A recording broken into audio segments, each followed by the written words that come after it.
Alert mode में हुआ जब मुख्य समस्या है भीषण गर्मी चल रही है, क्या चर्चा हुई अधिकारी से? देखिए, समस्या तो बहुत पुरानी है। हम लोग ये चाहते हैं त्वरित इसका समाधान क्या हो, क्योंकि एक दिन की है नहीं, क्योंकि पुरानी लाइनें हैं पानी की या रिक्वायरमेंट पहले से ज़्यादा पानी की बढ़ी, जनसंख्या बढ़ी, तो वो भी हमारे सामने इशू है।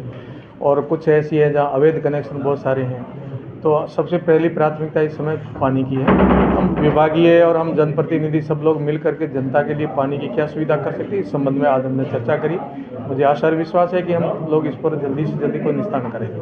विधायक के साथ साथ जो स्थानीय जनप्रतिनिधि है उनके ऊपर भी दबाव बनेगा आचार संहिता खत्म होने के बाद, जो उनकी आकांक्षाएं हैं, जो उनके मुद्दे हैं कार्य करवाने को लेकर, कैसे देखेंगे सभी समस्या? देखिए, तो हमारा सौभाग्य है कि जनता हमारी से आशा रखती है और हम भगवान से, गुरु महाराज से प्रार्थना करते हैं कि हम उनकी आशा के अनुरूप काम कर पाएँ। हमारा कर्तव्य बनता है और हमारे को यदि मौका मिला है तो ये सौभाग्य से मिला सेवा करने का।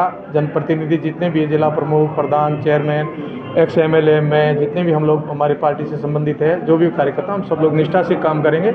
और सबसे बड़ी समस्या पानी की आ रही है। मैं विनम्र अपील करता हूँ क्षेत्र के लोगों से भी कि पानी पर सबका अधिकार है, किसी एक का नहीं है। हम लोग सार्वजनिक योजना बनाते हैं, सबके लिए पानी की योजना बनाते हैं, पर बीच में अवैध कनेक्शन करके हम अपनी फसलें बोएंगे, जीरा लेंगे, तो ये बहुत बड़ा पाप है। मवेशी प्यास मर रही है, लोग प्यास मर रही है, गरीब के घर तक पानी नहीं पहुंचेगा और हम लोग लाखों की कमाई करेंगे। ये ऐसा मत करिए आप लोग। गर्मियों के दिन है, पहले हमारे पूर्वज जो है पानी पिला करके पुण्य का लाभ लेते थे, अब हम पानी चोर करके पाप कर रहे हैं। तो ऐसा पैसा किस काम का कि हम जनता के प्यास बुझाने की जगह अपनी पूर्ति करते हैं। मैं अपील करूंगा, जहां भी ऐसे कनेक्शन है आप स्वेच्छा से काट दें, अन्यथा कोई विभागीय कार्रवाई होगी तो आप किसी को दोष मत देना। उसमें स्थानीय लोगों से भी अपील करता हूं कि आप लोग सहयोग करना कि गर्मियों में सबको पानी मिले। इसलिए अवैध कनेक्शन है, मेहरबानी करके आप हटवा दें। और मुझे कहते हुए दुख भी हो रहा है कि छोटा मोटा कनेक्शन भी नहीं, 2-2, 3-3 इंच की लाइनें और फिर पूरी फसलें बो रहे हैं, फिर अपने प्राइवेट टांके बना रखे हैं, उन टांकों को भर करके, टंकियां भर करके बेचना, ये कौन सी इंसानियत है आप बताओ। और मुझे पता है कि 3 या 4 महीने हुए अपनी सरकार को आई हुई, ये कोई 3-4 महीने में ये समस्या खड़ी नहीं हुई। आप सब लोग जानते हो कि ये 3-4 महीने की समस्या नहीं है, ये पिछले कई वर्षों की समस्या है। तो इस समस्या का समाधान करने में मुझे टाइम लगेगा, विभाग को टाइम लगेगा, आपका मुझे साथ चाहिए। थोड़ा संयम और धैर्य आप भी रखना कि आपने क्या किया, 3 महीने हो गए अभी तक कुछ नहीं। 3 महीने की समस्या होती तो मैं 3 महीने में समाधान कर लेता। ये 5-10 वर्ष की समस्या है, उसमें थोड़ा टाइम लगेगा, पर कोशिश करेंगे हम जल्दी से जल्दी। परंतु हमारी जो जल जीवन मिशन है वो जल्दी से जल्दी आकर के धरातल पर उतरेगी। मुझे आशा रहेगा 1-1.5 साल के अंदर ये पानी वाली समस्या, मोदी जी का जो सपना है घर घर नल, वो होते ही अपनी समस्या का समाधान होगा। हम सब के लिए सबसे पहला टारगेट है तो केवल पानी है।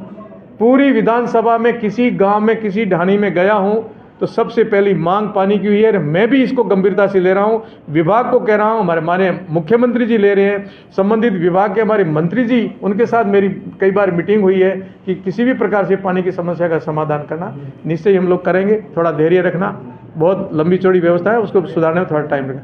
ठीक है, ऐसे लाइट का भी था, तो लाइट के बारे में भी अभी गर्मियों में जैसे रिक्वायरमेंट बढ़ी है, कूलर भी चलेंगे, एसियाँ भी चलेगी, फॉल्ट आएंगे, तो कुल मिला के जनता की जो समस्या है उसका समाधान हम करेंगे। अच्छा लगा।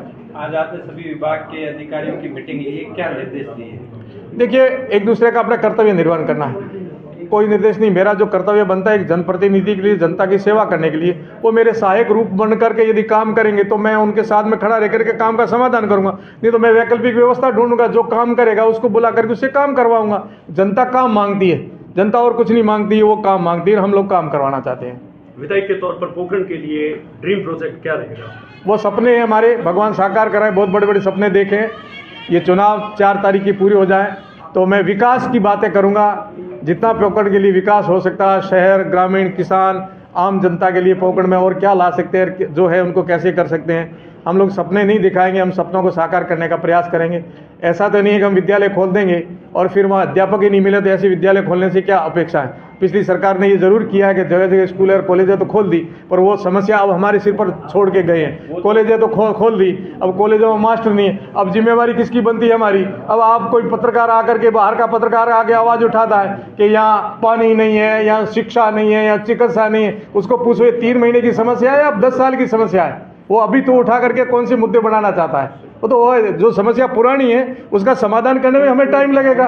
तो ये जो मास्टरों की समस्या है, 70% पद खाली पड़े। ये कोई हमारी भारतीय जनता पार्टी की सरकार के टाइम में थोड़े है, ये पिछली सरकार के टाइम स्कूलें खोल दी, तब से अध्यापक स्कूलों में नहीं है, नर्सें हॉस्पिटलों में नहीं है, डिपार्टमेंट में विभाग में जाइए नहीं है, ना लाइट में ना पानी में। तो ये सारे का सारा हमारा तो चुनाव और आचार संहिता में फंस गए हम लोग। तो अब आया हमारा समय, हम लोग करेंगे कोशिश कि सुचारू व्यवस्था जहां आवश्यक सुविधाएं जनता के लिए अधिक से अधिक कैसे हो, पूरे राजस्थान में हो और पोखरण के लिए हो, हम भरकस प्रयास करेंगे। ग्रामीण अस्पताल को लेकर लगातार शिकायतें आती रहती है, आपको भी अभी शिकायत मिली है, जानकारी में आया होगा कि जो डॉक्टर है वो ड्यूटी समय में अपने घर पे जांच कर रहे होते हैं और जो मरीज है वो हॉस्पिटल में परेशान रहते हैं। इसको लेकर आपने क्या आपके सामने निर्देश दिए, हॉस्पिटल के जो सक्षम अधिकारी उनको कह दिया है कि मैं आपसे ही पूछूंगा, हॉस्पिटल के समय जो ड्यूटी बनती है हॉस्पिटल में कीजिए, छुट्टी के समय आप घर बैठे हैं तो आपकी छुट्टी करें, मुझे कोई दिक्कत नहीं, पर कर्तव्य के समय जो ड्यूटी आपकी बनती है वहाँ ड्यूटी करते हुए मुझे दिखनी चाहिए। मैं नहीं, हमारे जनप्रतिनिधि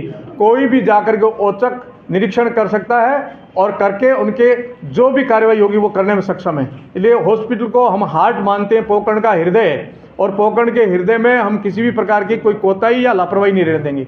ग्रामीण क्षेत्र में एक बर्ली चारण विद्यालय है, वहाँ पर अध्यापिका उपस्थित नहीं होती है, 4 दिन बाद वो उपस्थित होती है, उपस्थितियाँ दर्ज कर दी जाती है, संस्था प्रधान को पता नहीं चलता। मेरे पास अभी जानकारी आई है, मैं एसडीएम साहब को संबंधित विभाग से एसडीएम साहब को निर्देश दिए, इसकी पूरी जानकारी ले लेंगे हम लोग।